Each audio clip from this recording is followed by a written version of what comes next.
오늘도 비가 오네요. 4일 비 소식이 잡혀 있는데요. 비가 와서 풀약 치다가 비 맞고는 일을 못해 귀가했습니다. 이쯤 되면 어김없이 카메라를 켭니다. 멍 때리는 것보다 뭐라도 하는 게 좋죠. 최근 칼슘 결핍으로 인한 피해가 늘고 있는데요. 오늘은 칼슘 결핍에 대해 말씀드려 보려고 합니다. 칼슘 결핍을 알려면 먼저 칼슘을 알아야 되는데요.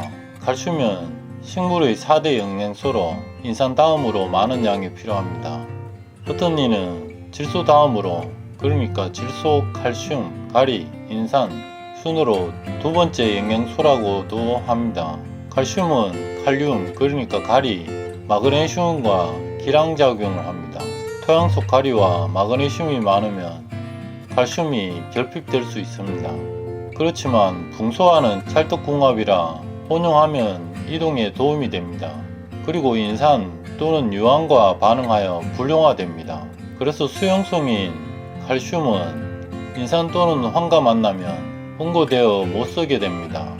칼슘은 체내 이동성이 낮아 오래된 잎이 많이 흡수되어 있더라도 뿌리에서 공급이 충분하지 않으면 세폐의 결핍증이 나타납니다.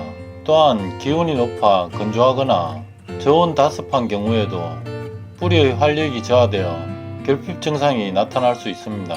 그리고 고추 재배 포장을 만들 때 칼슘 비료를 충분히 살포하더라도 질소, 가리, 마그네슘을 다량 살포하면 칼슘 흡수가 저해됩니다. 질소는 칼슘과 기량작용은 아니지만 토양 속에 질소가 많으면 아무래도 흡수가 늦습니다. 고추 칼슘 결핍은 시슬 재배와 노지 재배에서 모두 나타나는데, 결핍 시 인맥이 먼저 황화되면서 성장점 부위가 위축되고 갈변 고사합니다. 그리고 과실에는 주로 측면이나 끝부분에 함몰된 갈색 반점이 생기고 부패한 것 같은 증상이 나타납니다. 그리고 피해를 받은 과실은 빨리 제거하는 것이 다음 꽃이 생기는데 유리합니다. 다음으로 연면시비에 대해서 말씀드려 보겠습니다. 칼슘 연면시비의 목적은 뿌리에서 흡수되는 칼슘이 부족해 잎을 통해 보충하고자 하는 것입니다. 고추 새순이나 과실에 칼슘 결핍 증상이 보이면 비싼 칼슘제를 사용하지 말고 염화칼슘 0.3%액을 5일에서 7일 간격으로 연면시비하면 됩니다. 칼슘제 중 특히 액체형 칼슘제는 함량 대비 가격이 월등히 높아서 구입을 권하지 않습니다. 연면시비 시 단독으로 살펴하면 좋겠지만 여의치 않아 농약과 혼용 시 주의를 기울여야 합니다. 농약은 대부분 pH 5.5로 산성이기 때문에 알칼리성인 칼슘을 만나면 약효가 떨어지거나 응고하여 침전물이 생길 수 있습니다. 제조회사에서는 혼용 시 침전물이 생기지 않는다면 사용해도 무방하다고 말합니다.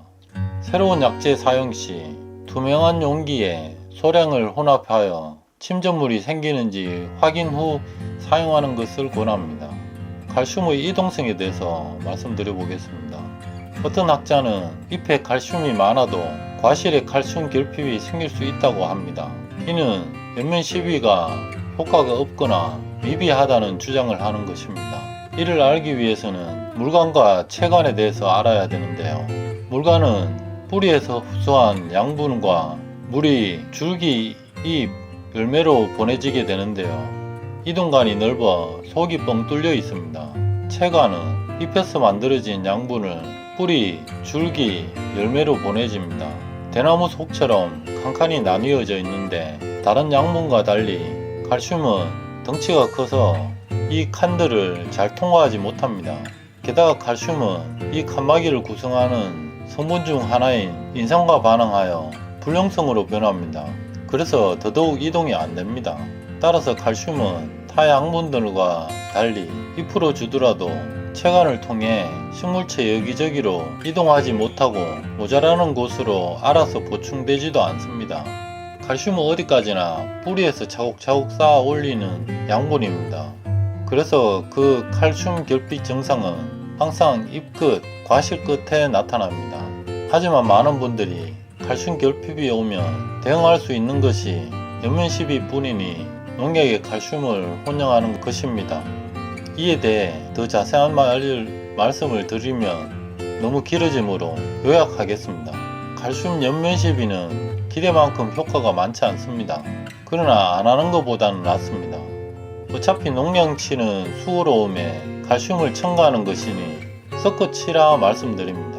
그 다음은 칼슘과 수분에 대해서 말씀드려 보겠습니다. 대부분의 토양에는 충분한 석회가 있으나 수분이 부족해 이동성이 낮은 칼슘을 과실까지 충분히 보내지 못해 결핍 증상이 발생합니다. 품종에 따라서 정도의 차이는 있겠지만 토양의 수분이 충분하다면 결핍이 오지 않습니다.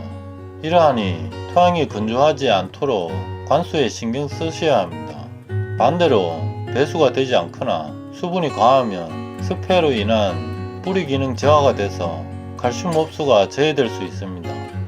칼슘 결핍은 예방이 중요한데요. 한 번에 많은 양의 물을 주기보다는 조금씩 자주 물을 줘야 합니다. 여름철이거나 고추 착과량이 많은 시기에는 특히 신경 써야 합니다. 칼슘과 온도에 대해서 말씀드려 보겠습니다. 칼슘은 고온과 저온으로 인한 흡수 장애가 있을 수 있으니 온도 관리도 중요합니다. 특히 시설하우스에서 고추를 재배할 때는 고온기 한낮에 차가운 맛과 송풍팬을 활용해서 시설 내 온도를 낮추는 것이 중요합니다. 정리하자면 칼슘은 이동이 느립니다. 그래서 칼슘 결핍이 빈번하게 일어납니다.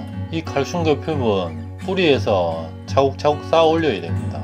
연면시비는 많은 기대를 안 하시는 게 좋겠습니다. 하지만 안 하는 것보다는 나았기 때문에 농약 칠 때 침전물이 생기는지 확인 후에 혼용하는 것을 권합니다.